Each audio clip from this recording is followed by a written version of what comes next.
Welcome to the Genesis of the Doctor podcast, where we're taking a journey to the time and space of the history of Doctor Who. I'm Tris, And I'm Joy.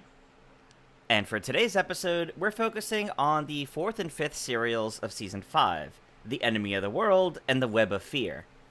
So, just initial thoughts on both of these. I liked both of these way more than the previous two. Yeah, so did I. Okay, that's good. We're going in with a positive attitude. Okay. So let's start with Enemy of the World, where now Patrick Troughton had his time to play not only the Doctor, but also a villain that, much like the first Doctor's instance, was also a political figure. Yep. But this was an interesting case because when that happened with the first Doctor, it was to give Steven kind of like a focused episode. It was to give Steven a chance to really shine. Here, we still had the Doctor getting to really play the Doctor in the middle of the whole story as well. So, how did you feel throughout this episode, or throughout this serial? I think this might just be one of my favorite episodes of Doctor Who now, because it's Yeah. so well written and so well acted. Obviously, there's the issue that, they darkened his skin a bit, and that's not good. Other than that, it's very good. Yeah, like there were so many good moments throughout this. Like the threat that he posed as Salamander and the performance of so many of the different characters in this was actually like just really stellar. Yeah. I would say, But the one part that's not so great is, the chase sequence at the beginning that just felt like it didn't really make much sense, that they were that Yeah. dead set on killing him.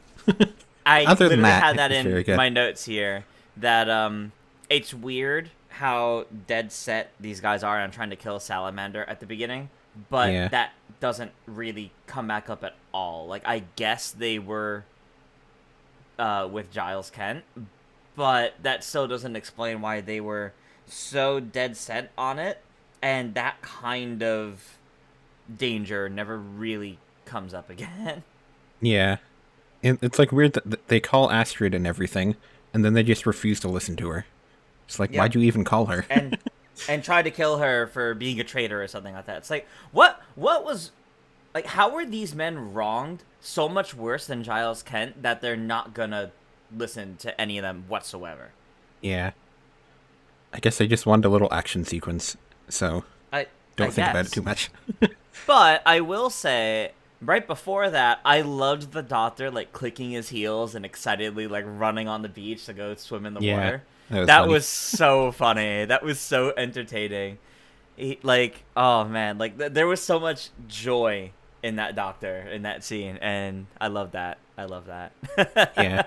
I guess he was excited to not be in a cold place, because he was... I guess The so. last few episodes were very cold locations. Yeah, I guess so. But it was pretty funny. But also, can you believe all this happened like 6 years ago? Yep. 2018. 2018. Interesting times with, hovercrafts and augmented force to natural disasters and, political leaders that might just end up taking over the entire world. Well, we have one of those. Maybe. Unfortunately. Yep. But no, I think what was kind of funny is we haven't really had so far any instances of they're going to take us to the far future, like the Jetsons style far future, and it's like modern day for us. Yeah. Until now. So it was actually really funny how realistically it wasn't that egregious. Yes, they had a hovercraft, but they also were using helicopters and rockets. I guess the rockets were used for fast transport across the world, which Yeah. I mean, I feel like we just should have that nowadays, but Yeah. But the tech, the specific tech they were using didn't really feel super far off, Yeah. which is kind of funny. It was so funny too when Jamie was asking what a helicopter was, and the Doctor just completely failed to explain what it was. Yeah. It's oh About- no, it's a whirly bird. And Jamie's like, it's a bird? But I like how Jamie and Victoria were afraid of it at first, Yeah. appropriately so. And they just have to trust the Doctor with it. But Yeah. Also, fun fact: the helicopter explosion footage was from the James Bond film From Russia with Love. oh, Apparently, really? I was thinking like this is a James Bond Doctor Who story, and yeah, they actually used footage from a James Bond movie. That's pretty funny, actually. Wow. This story had a couple awkward moments though. Like for example with the helicopter, I do think we should have had a little bit more with those guys before they just oh no, they died in a helicopter crash. Yeah. Oh, okay, I guess. But also there's a moment where Victoria tries to help Astrid and Danish escape by like shoving the food cart at like the soldiers, and it like hard cuts immediately to her and Jamie being interrogated. There was no Yeah. scene transition. It felt like there was like cut footage from all of that they like a whole scene got cut out or something, and they just immediately cut to it. It was very awkward. Yeah, it definitely felt like there was something missing there, but I think that's just how it was filmed in the originally. Which is Weird. very weird. They just jumped like that. Probably something just to show her actually getting captured, and also the fact that Danish was killed. Because you see Yeah. that he was shot in the back, but it was like a very sudden, easy to miss bit. Yeah. But how did we feel about Salamander as a villain? He's like very well written, and Patrick Troughton absolutely knocked it out of the park in that role as Yeah. well, I would say. Yeah, yeah. I think he did a fantastic job, and I really liked how cunning he is. Yeah. Like he will just kill someone, but he tries to really cover his tracks in doing so, or get them to to turn on each other or things like that, or blackmailing, but it's not quite blackmailing in his words, and it was really fascinating watching him work and seeing how this all played out. Though I do think it's kind of funny how Jamie and Victoria mostly ended up okay despite being so close to him for so much of the story. Yeah. For them, they get arrested, and then that's all they have to worry about. Yep, that's basically it. Meanwhile, the other guy refuses to poison Danish, so he just gets the poison himself. Yep, yep. I think it had to do with the fact that he wanted to learn more about these companions. He wanted to learn more about them and perhaps saw use in them, but just didn't know enough about them to really be able to tell. Yeah. Because, I mean, I forget what his name was now, but, like, the cop dude basically told him that, like, somebody that looked like you was with Jamie Merkerman, so Yep. he's going to Yep. want to figure that one out. I also need to like shout out that guy like the head of the World Guard or whatever. Bruce, I think his name was? Bruce, yes. Yeah. He was actually like pretty cool, to be honest. Like Yeah. the fact that he was willing to trust the Doctor, saw a reason, and was not this. You really expected him to be like Salamander's right hand in terms of how they presented him early on. Yeah, for sure. So I actually really liked that he wasn't. He was willing to take a chance and potentially believe in everything and work with the Doctor and everyone. I thought that was actually really cool. Yeah, that was definitely nice. Because they even say that, like, he replaced Giles Kent, and then turns out, like, he's not actually fully loyal to Salamander. Yeah. Speaking of Giles Kent, before we get into him as a character as a whole, I just need to point out the plan that he and Astrid had to get out of that room was so funny. Like, oh, okay, we're gonna break this window. Oh no, he's shot. And rather than like actually in some sort of pose like he was shot, he's sitting there he's sitting there like a stiffed animal, like taxidermy with like ketchup on his head. Yeah. Like practically a goofy face, and the soldier's just like, oh, he looks bad. It's like, really? You fell for that? Not even going to check to make sure it's actually blood. No, like, he could have at least just like laid on the floor and like been like hunched over, not like laid on his back, like everything sprawled out. Like it was so comical. Yeah. There was some good comedic relief in this. I especially liked the chef character. Oh, the chef was hilarious. I loved a lot. Maybe they'll shoot me. I won't have to worry anymore. No, no, the firing squad will all miss. Yeah. Like, it was so funny. This man was so done with everything in life, and he was just tired, Yeah. overly sarcastic, hilarious.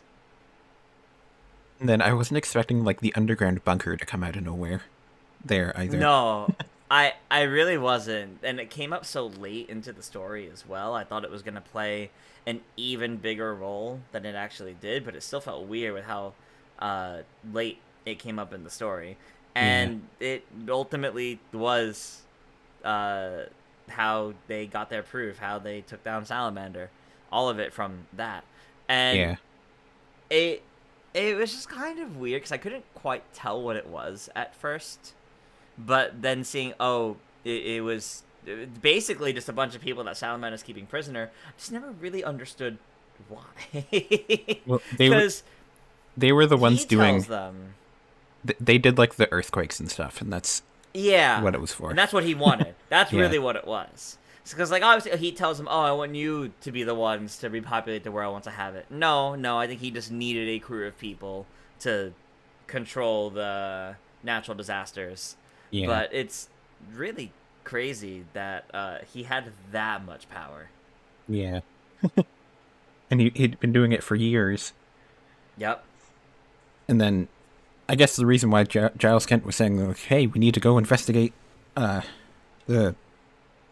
the power plant is because, like, you know, he knew there was something underneath it. Well, not even just something underneath it. He was in on the whole thing, which was a twist Yeah. I was not expecting, actually. That actually really surprised me. I was, like, the reveal that Giles Kent was in on it all, too, originally with Salamander, and then Salamander tried to get rid of him. I was not expecting that. I really did think that Giles Kent was maybe not, like, completely innocent, but, like, at the very least, good-hearted in the sense of he knew Salamander was evil and was trying to stop him. Yeah. Not he just wants to take his place. Like, damn, I did not see that coming.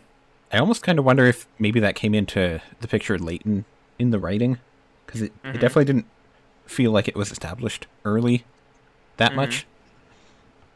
And apparently, I mean, the it role could be of for a good twist, but the role of Astrid was originally not going to be in the last couple episodes, and then Interesting. the actress is saying, like, I don't want to do it if I'm only going to be in the first 4. So I kind of wonder if like Yeah. maybe they rewrote it so that she still had to be there because now Giles Kent is a villain. Yeah, that's fair. That's fair. I could definitely see that. And it's like, oh, she has to be the one to help take him down as well because Yeah. he was so close to him. She should have seen it, kind of thing. Yeah. It makes me wonder if originally she was supposed to die when Faria died. Yeah, I think that's probably the case. Because I think it was like episode 4 she was supposed to not be in it after that. Mm-hmm. So it would make sense. Fria's death scene was well written, though, because I like the whole thing where she's like, you can't threaten me. Somebody already killed me. Yeah. You can only kill me Yeah. once. You can only kill me once, yep. No, that was actually a really great scene. I just wish she got to do a little bit more before then. Yeah, for sure. But I will say, out of, all the black actors they've gotten in so far, she's definitely done the most out of them so far, which is good. Yeah. So that's good. She at least got to do something and play a good role. I just wish we had more of it. Yeah. And I'm glad this one's surviving, because Patrick Troughton's performance in the roles is very good getting to see it.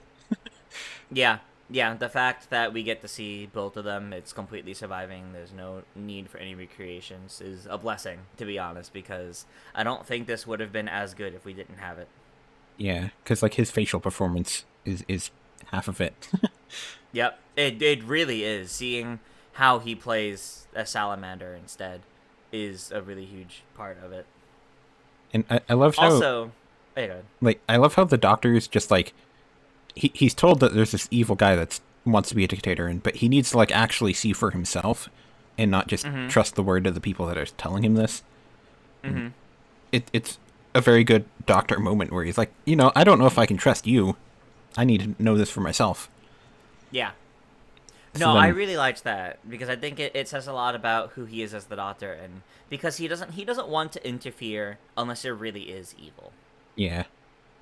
And then the way he does it is when Jamie and Victoria come back, he pretends to be Salamander in front of them so that he knows their opinion of him. Mm-hmm. Exactly, because he knows he could trust their opinion, Yeah. And I love that which was such a well done scene. he pretended to play the recorder to prove that he's the Doctor, which is so funny. Which was great. That was so great. But then we have the end of the episode, or the end of the whole serial, where somehow a salamander makes it to the TARDIS. Salamander makes it to the TARDIS and tries to pretend to be the Doctor. That was kind of weird to me because wasn't it on a different continent? Wasn't where they were in a different continent than where the I think the where power the TARDIS plant was? power plant I think was nearby. It Okay. was the the research center was in Australia then? yeah, I think so. It was Denish's place Okay. was a different continent, but then they came back. Okay. Right. Yes. Yes. Okay. Yeah, because I was like, when okay. the Doctor first met Bruce, he said like I'm back from my trip, so that it's right nearby. Okay. Even still, though, it was kind of weird that he ended up going near where the TARDIS was. And then, oh yeah, Jamie calls him in and gets him in. But the fact that he kind of just went along with it and didn't have any sort of reaction to the TARDIS, I appreciate how Jamie and Victoria, they weren't quite suspicious. They were more just confused about how different he was acting. And then the Doctor actually appears. And then notably, like he doesn't say anything because I guess he doesn't really know what the Doctor properly sounds like. Yeah. Yep. And then he gets thrown into the time vortex. Which means he could come back. They can just. A Patrick Troughton look-alike salamander ruling a different planet. I mean, they could probably just say time. that like spending so much time in the time vortex made him look different, and then have him be played as by whoever the current Doctor is. Oh, that'd be Still have him be a doppelganger of the Doctor. Yeah. No, I just love how well he was done as a villain, and I actually really like his ending that he's just thrown out into the time vortex because it means he doesn't even get to face what the repercussions on Earth. He's just torn away from all of that, and who knows what happens to him. Yeah. Maybe he survives, maybe he doesn't. And we did get to see like him directly interacting with the Doctor there, which is great. Yep. And they did some camera the only trickery. time, but Camera trickery to make them actually like come face to face and see each other without needing like a second actor. yeah, it was pretty good. I know they wanted to do more scenes like that, but like it's just difficult to do. Yeah. Yeah, I imagine it's tough to do, and probably like budgeting wise, it's also pretty tough to do. Yeah. But I think as a whole, yeah, I would agree. This is one of the strongest episodes of Classic Who that we've had so far. Like stories. Like this was a really, really good story. Yeah. And I would love to see a salamander as a villain come back at some point. Whether he still looks like the second Doctor or looks like a current Doctor, either way, I think it would be great to bring him back in that way. And I kind of want him to still look like the second Doctor if they do, because I still like the idea of that we have from the modern era, right? Where the Doctor, picks it. He doesn't really know why, but he picks his face for a reason. So maybe the second Doctor's face was chosen specifically to stop Salamander. Yeah. They could. I love that idea. Yeah. I love that idea, and I enjoy when there's like a reason for the Doctor's face. I think it's cool, and I think it plays into the idea of the Time Lords really well. So yeah. And I have a note here that this was directed by Barry Letts, who will become the producer for the vast majority of the Third Doctor's run. Oh, it's only not okay. the first story, and then otherwise he's the producer for that whole era. Really wowed everyone with this one then, huh? Yep. And this was also written by David Whitaker, who did the last two Dalek stories and was the first script editor. I think he's a very good writer. I really like his work. And I like seeing him write something other than Daleks as well. Yeah. because I think he does a really good job at storytelling and making use of the characters he's provided. Yeah, and you can tell that he's a very left-wing writer because he keeps writing about Absolutely. how much he hates fascists. Good. Yep. Very good. Good. Oh, man. But, like, most of these, this led straight into the next story. Yeah. Where, the TARDIS out of whack and the TARDIS crew needing to survive and then land somewhere. Leading us straight into the Web of Fear. I think that whole opening sequence, though, was kind of weird. The way it's, okay, the TARDIS is back to normal. No, wait a second, we're not quite landing. We're trapped in this web thing. And then they're stuck there for presumably a little bit, considering Victoria was panicked about it. And then it immediately lets them go, and then they land somewhere. And they go, oh, where have we landed? And I don't quite understand what happened there. Was it the TARDIS getting hijacked, I guess? And being forced to land somewhere specific? Yeah, I think that's what it was supposed to be, because like it was covered in the web, and then we find out that like the Yetis were using the web, and the Great Intelligence said like he like pulled the Doctor into a trap. So it's like the Great Intelligence forced the TARDIS to show up there.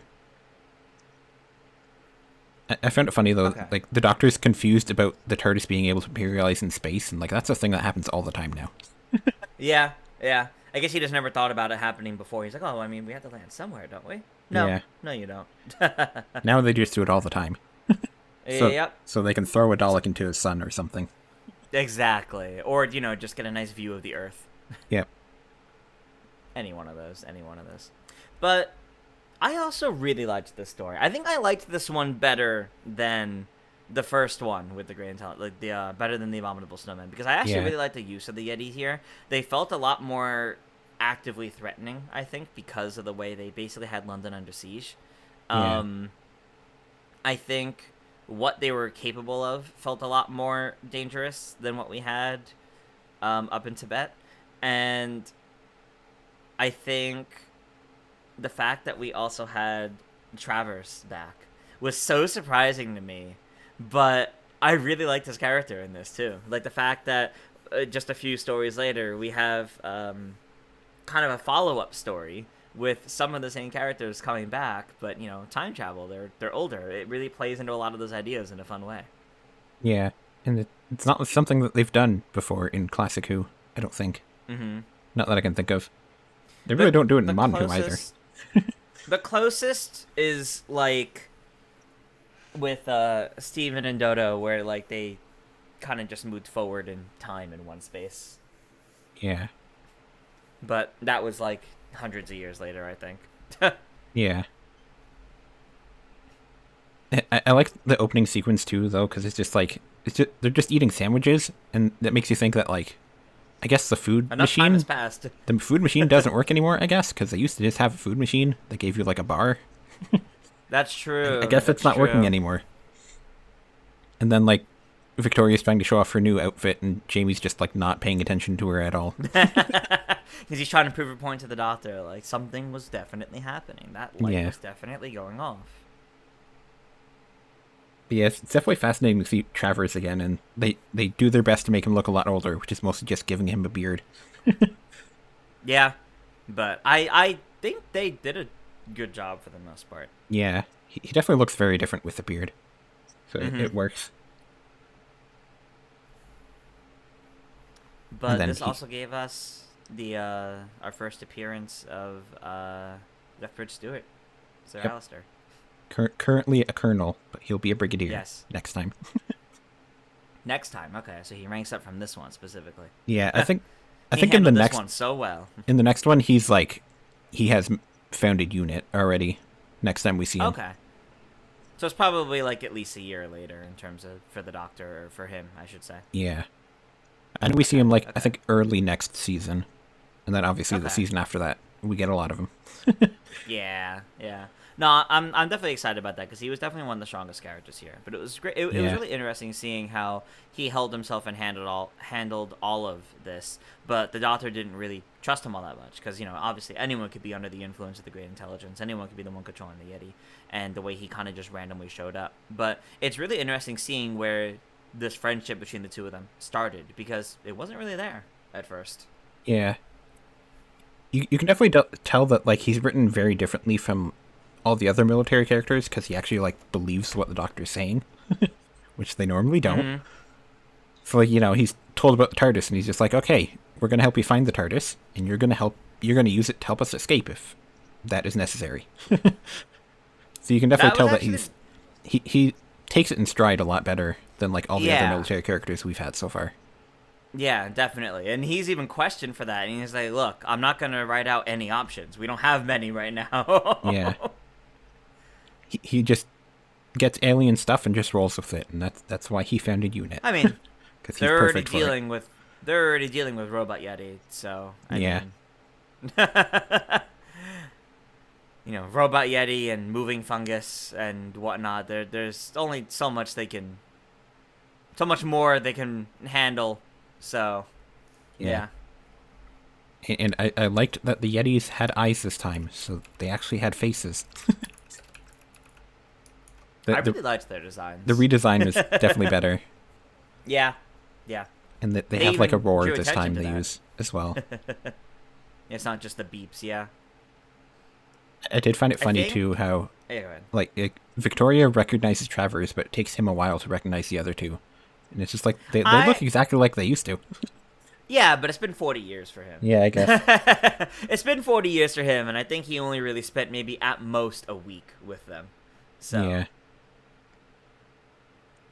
And, mentally, I think you would expect if you're going to see someone again, they're going to look older as well. Yeah. So, I don't blame him for taking a moment to recognize them, but I'm more so surprised how quickly Victoria recognized them. Like, I kind of thought it would have been someone says Professor Professor Travers or something like that, and she goes, "Wait, Travers?" And then like she connects the dots. Like, no, she just kind of looked at him and she went, "Oh, it's you again." And then Jamie didn't know either. No, I think she spent more time with him than Jamie did, so I think that makes more sense. But yeah,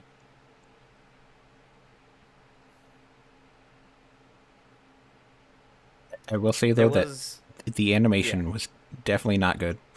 Yeah, I was gonna say there was one thing I really wanted to zero in on, and it was that one animated episode because that was very different than any other kind of animation we've had thus far. Yeah, it just felt so poorly animated. I got to be honest. Yeah, like it looked like they used motion capture, which is kind of interesting they did. Because it kind of makes me wonder if you're like, are they recreating it all with motion capture, or did they have enough of the surviving stuff to just make it look better? Because that's still kind of crazy, but... Yeah, I don't know. I think the main issue is that like they're using motion capture for the body movements, and then the faces are just static, and it doesn't work very well. No, it doesn't. The faces have like little to no movement on them, despite the rest of the bodies moving quite a bit. Yeah. So it could have been better, but I'm glad most of this was surviving. We had the rest of it, and it was all good. So we only had to deal with that for one episode. I know both this story and Enemy of the World were found in 2013, so that's very recent that they were found. And apparently, when they were found, there was an extra episode that disappeared before they could actually get it back to the BBC. So episode 3 is out there somewhere. Someone has it. Wow. Wow. But, all right, someone just stole it, basically. Yeah. I think the theory is that somebody offered money to the people that were holding on to the episodes before they got back to the BBC, and because it's the first appearance of Lethbridge-Stewart that disappeared. So somebody, like, they had to have known which episode they were taking. Yeah. They knew it was the important one. Damn. But yeah. That's crazy, actually. These were recently came back, and then episode 3 just disappeared before it got back to the BBC. Mm-hmm. Wow. That means we might get it back at some point. I wonder how many more times that happens. Yeah. It might come back at some point. We'll have to wait and see. That would be nice. I want to also draw attention to Evans. I think his name was Yeah. the driver for the soldiers who was stuck with them the entire time. This man was insufferable. I This man's found him constantly entertaining. deserting his pose, constantly being. I mean, yeah, like he is entertaining, but it's just like, man, working with him must have been annoying. Like, Yeah. and they set the journalist guy up to be like the annoying one, but somehow Evans took the cake there. Yeah. I felt Evans Oh, was man. good comedic relief, at least. Yeah, Terrible like to work for with, as though. as a viewer, he was good comedic relief. But like I imagine, like for the Doctor, for the companions, even for like Lethbridge-Stewart, working with him must have been like, my God, man, chill out. Yeah. Oh gosh. I did find it a bit funny that the reporter guy just like disappears for 2 episodes. I don't quite get that. Like, I really thought they were. I mean, they definitely wanted you to think, oh, maybe it is him that side of the great intelligence. And then when they bring him back, he's like, no, it's not me, it's him. And then he points to, the dead body of another soldier that's been taken over Yeah. by the intelligence, which still doesn't explain what he'd been doing this whole time. Yeah. But I don't know. I definitely think they could have done more with him, especially with how they were really trying to make a big deal out of him disappearing. But I don't know. Yeah. And like somehow he managed to make it around in the underground without getting captured for 2 episodes. Like it It would might make just be because it would have made more sense if like when he came back he was already captured. That would make sense, Yeah. but like I don't know how he survived out there. My thought process is at that point the Yetis were so focused on, one, anyone up on the surface, and two, the Doctor, that Yeah. unless someone was actively attacking them, they were kind of just leaving anyone else alone. Yeah. And I think that's the impression I got from with Jamie as well, because I mean we see as all the prisoners basically are being escorted at the end, they're kind of not really caring that the numbers aren't adding up and some people have gotten away. Yeah. Oh, even though one of them was actually the Great Intelligence. But they didn't care that happened to Jamie as well. And Jamie trying to get the Yeti to come for him. The first one was not it. But it Yeah. kind of just ignored him. Then when he turned around, that one was the one that he was calling for. So it makes me think the Yeti didn't... Once the Doctor was in the picture, they didn't really care unless they were being attacked. Yeah. The Great Intelligence was just focused on the Doctor. Yeah. And I did like that we at least understand what the Great Intelligence is after this time. Yep. It's definitely done It better. actually makes more sense. It definitely makes more sense what he's after this time. Although, I thought it was really interesting that technically the Doctor considers this a loss. He Yeah. does not consider that they won. Because all they did was repel it. They didn't stop it. Yeah. They didn't, they didn't destroy the Great Intelligence. They got rid of it in this instance. It could always come back now. And like you have to wonder like why didn't he like tell Jamie that was the plan? You know? I don't know. That would have helped. Although I guess it's a matter of by the time he crossed those wires, by the time he did that, he didn't really have an opportunity to tell anyone. Yeah, I guess. But would have been nice if that plan of his actually worked out. But seeing him so distraught over, follow my orders, you need to do what I tell you, this isn't how it's supposed to go, was really, really interesting. Because it Yeah. makes it feel like, despite getting the victory, it's the at what cost. Well, all Yeah. we've done is, delay it. We won the battle, but we didn't win the war. Yeah, exactly. When we could have won the war kind of thing, yeah. And So then it was fascinating. it was funny that the Yeti got the Cyberman music from Tomb of the Cyberman. Yeah, I noticed that. I thought that was interesting. I guess that's because you said it's not technically the theme of the Cybermen. Like, it's Yeah. technically, like, just an enemy theme that they're using. But it's just only been used for the Cybermen thus far. Yeah, I think it's like public domain music or whatever the term is. I can't remember what it's called, Yeah. but yeah, it's just like music that they just took from somewhere else and they just liked it, so they just reused it. Yeah, that's fair. That's fair. It's good music, so Yeah, I it like is. it. And then on that note, the Doctor was playing Skyboat Song on his recorder, which is the Hmm. song that the 15th Doctor was singing in Boom. So Nice.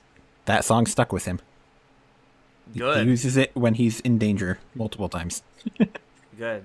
That's actually pretty cool. Oh man.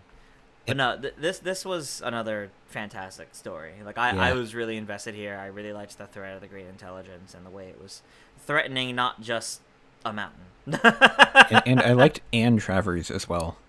She was a Yeah. very well done character, especially like right off the bat. She's like, when I was a little girl, I wanted to be a scientist, so I became a scientist. And she I just have one doesn't let problem with her. doesn't let the military people mess with her. No, she really doesn't. And I really like her character. But I have one problem with her, and it's that I feel like behind the scenes, she was told to smile every scene. Because she Yeah, is smiling almost every scene, including when it's not appropriate for her character to be smiling, that it makes her feel a little bit like a sociopath. Like, it's yeah, kind of weird just how much she's smiling through so much of the story. It it bothered me a bit because everything else about her character was great, but like her father gets kidnapped. Almost like the very next scene, she's back to all smiles. yeah, Like her very first scene in the first episode, she's like, oh, she came all the way from America. She was supposed to get picked up at the airport. She's here for her father. She's saying it like she's annoyed, but she's has like a smile, like she's talking to someone senile and just trying to get them back to bed, kind of thing. yeah, Um, like she's way too smiley that I feel like she was told to smile through most of the scenes because that didn't feel right for everything else her character was doing. yeah. And that's a small thing, but it's just one of those. It bothers me because I think she clearly had more range and could have done more. So the fact that she didn't just felt jarring to me. Yeah. Definitely nice having like a female scientist in this 1960s Yeah. story though. No, 100%. And that's why I actually do really like her character and the role that she played in helping the Doctor stop all of it. Yeah. I just wish that element of her performance was a little bit better because I'm convinced it was because of something behind the scenes. Yeah. It felt too unnatural otherwise. Also, some other behind the scenes details I would like to mention is that Innes Yes. Lloyd, the producer, left at the end of Enemy of the World. So it was now Peter Bryant that took over here. Okay. And then the script editor, Derek Sherwin, I think he's. I don't know if he sticks around, I'm not sure. But he will go on to be the producer for specifically just the War Games and the first episode of the third Doctor era. So he's like, Okay. he did the transition phase there. Right. Okay. Interesting. And then also, the sets on this episode were so well done that the London Underground sent them a letter saying, like, why did you film in the London Underground even though we didn't give you permission? But they were actually sets. Wow. That's actually incredible because they do look so realistic. Yeah, because like they were trying to get permission to film in the London Underground and they weren't given permission. And then I guess the sets were just so well done that they thought they had actually gone behind their back and done it anyways, Wow. which is That's fascinating. impressive. I bet those set designers wore that like a badge of honor. Yep. They're like, all right, BBC is like, all right, puts down the cigarette, the cigar, points at them. You're hired, you're staying, you're never allowed to leave. We Yeah. need you now. Because damn, if they're getting complaints that it looked too realistic, that's a good thing. Yeah. I also find it weird in the animation, there's like a poster for something called Shifty Business, and from what I've been able to find, I don't know if that's like a TV show or anything. Huh. Because like I looked it Okay. up and like there's no like Shifty Business TV show or anything, so I have no idea what that's a reference to. Because normally they put references in like the backgrounds and stuff, and I don't know if that's a reference to Yeah. something. I don't know what it would be either. Even if, like in universe for Doctor Who, if it was for something, Yeah. I don't know. And TARDIS Wiki didn't have any notes on that either, so I don't know what it was. Maybe it was just, and it's not like a real thing. Like, it couldn't have been based on like a real poster that actually would have been found around that time period. I'm not sure, because, like, I mean, TARDIS Wiki doesn't have a note on it, and Right. Google wasn't helping me. Huh. I don't know. I guess we'll never know on that one. Yeah. And I think, like, for the chocolate bar that Evans got, like, they put, like, Camfield chocolates or something, and that was, like, the director's name, which is just funny. Oh, okay. That is funny. This animation was done by, I think, like, the same team that did, like, a lot of the other ones, though. So it's done by good animators, but they don't do 3D animation very often. So they're definitely 2D animators. Yeah, I do think they should stick to the other style, because I think they do it better. Yeah. And this is why, essentially, they decided they're not going to do many more 3D animations for Doctor Who, because nobody liked this one, because it didn't work out.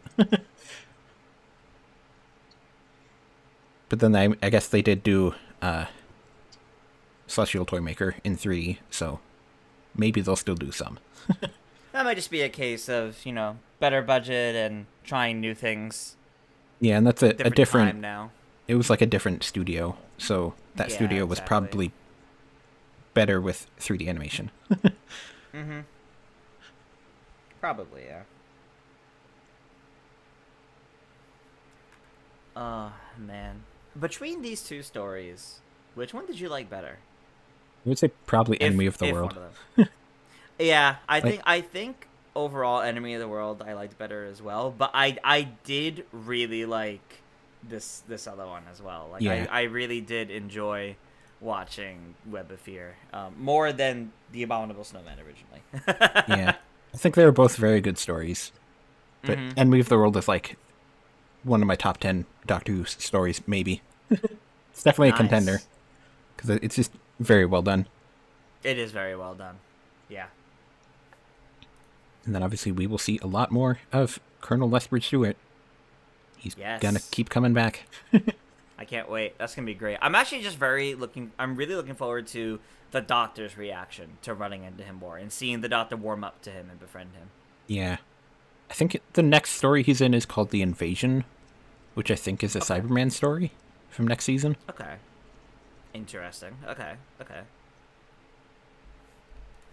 Yeah, I think that might be like his only appearance before the Third Doctor era. I'm not sure if he's with the Second Doctor more than that. Okay, so he may not have too many appearances with the Second Doctor, but it's really everything afterwards that he becomes like a really big mainstay. I know he has one more. Fair enough. All right. I did find this story a little funny, though, because like there was the whole thing about the tobacco tin. They put like part of the thing into it, and then it disappeared, and they don't explain that. That's true. They were ready to accuse Evans of having stolen it, and then that didn't go anywhere. Yeah. Yeah, but it's a very good story. Just a little odd at times. Yeah, a couple of dropped plots or moments where it felt like certain people weren't available, so they had to plan around that. I do also think that both of these stories definitely justified the 6-episode runtime. They both did a lot with it. Like none of them felt like they overstayed their welcome. Yeah. They kind of had like good moments where you have a 2-episode arc that just fits into it. Like obviously Lethbridge-Stewart only shows up in episode 3 in this one. Yep. And then you have the whole Danish thing in Enemy of the World that's like 2 episodes long. Yeah, that's true. But yeah, these are very good stories. Well, at this point would be when we would be taking some additional input from our chat made up of Patreons, though I don't think any of them are here right now. So as a reminder, if you support us on Patreon, you can get into our Discord as well as get early access to these episodes. And if you support us at our higher tier, the companion tier, you can actually watch live as we record and talk in a little side chat and either help give us some more behind the scenes info, or maybe tell us you actually hated Enemy of the World and you never want to see Patrick Troughton play a villain ever again. I don't know. But yeah, if you support us, you can chat with us live during these. Yep. normally we would also talk about news here, though I don't think there really has been any news. I haven't noticed anything in the past few weeks. We're kind of in a quiet period right now. Yeah, I don't think there was much there. Okay. Well, then, Joy, why don't you let us know how to get ready for the next episode? Oh, and I would just like to mention that as of Oh, yes. when this episode comes out, it's been a year since we started this podcast. Oh my gosh, really? It was Wow. February- Wait, time flies. February 4th was when we posted episode 0, and this will go out on February 1st. So it's just a couple days. Wow. Happy 1 year. Dang. Yep. and we're still got Oh, time flies. probably like another 2 years to go, I would assume. Yeah, or take. we've got quite a long way to go, but dang, compared to where we started with, the very beginning of First Doctor to where we're at now, or we're in the heart of the Second Doctor. I'm loving where we're at now. Yeah. Not that I didn't like the First Doctor, but like I'm really liking the Second Doctor and his companions. And as we get further into that, we'll have more to say about all that. But it's really interesting then to look back at like how far we've gone in the past year. Yeah. Yeah. I think we're like almost a third of the way done, because I think it was by the end of the Second Doctor, you're basically a third of the way through Classic Who, based on like Wow, okay. serial count and stuff like that. So Okay. roughly 2 more years. Wow. Okay. Well, now we got a timeline. Yeah. But yeah, to go back to what we're doing for the next episode, that will be Yes. Fury from the Deep, which is a 6-parter that has a full animation, which you'll be able to find on Tubi TV, BBC iPlayer, places like that. And in Fury from the Deep, we'll be saying goodbye to Victoria. Ah. Okay. And then Wheel in Space is another 6-parter. I think episodes 3 and 6 are surviving. Otherwise, Okay. a couple episodes ago, I mentioned that there was an animation that a fan made recently. So you can find that. It's called you can find it on YouTube. The YouTube channel is called TARDIS Time Girl, and they animated the 4 missing episodes. Otherwise, there's also Oh, okay. loose cannon reconstructions you can watch as well of those 4 episodes. Okay. And in that- Wheel in Space should be interesting then, yeah. Yeah, in that one we get a new companion by the name of Zoe Harriet, I think her name is, and she will be with us. Oh, okay. She'll be with us until the end of next season. All right. So she'll stick around for a while. I'm very curious to see how Victoria chooses to leave. So Yeah, that'll be in the next episode, and that means next episode we'll also talk about Victoria's character a bit more in depth. then that's also the end of the season as well. At the end of Wheel in Space. So, all right. So we also wrap up this season next time. All right. So we're going to have a lot to go over next time. Yep. All right. Well, then, as a reminder, make sure to watch Fury from the Deep and The Wheel in Space before our next episode. They're going to be a little bit harder to find. I mean, Fury from the Deep is animated. Wheel in Space, probably want to stick with that fan animation on YouTube. It's probably the easiest one to get. Yeah. But make sure to watch those before next time. And if you support us on Patreon for even just $1 a month, you'll gain access to our Discord and early access to these episodes. I have been Tris. You can find me on social media at ToonTris. And I've been Joy. You can find me on social media at Joy Content. And we will see you all next time. Bye. Bye.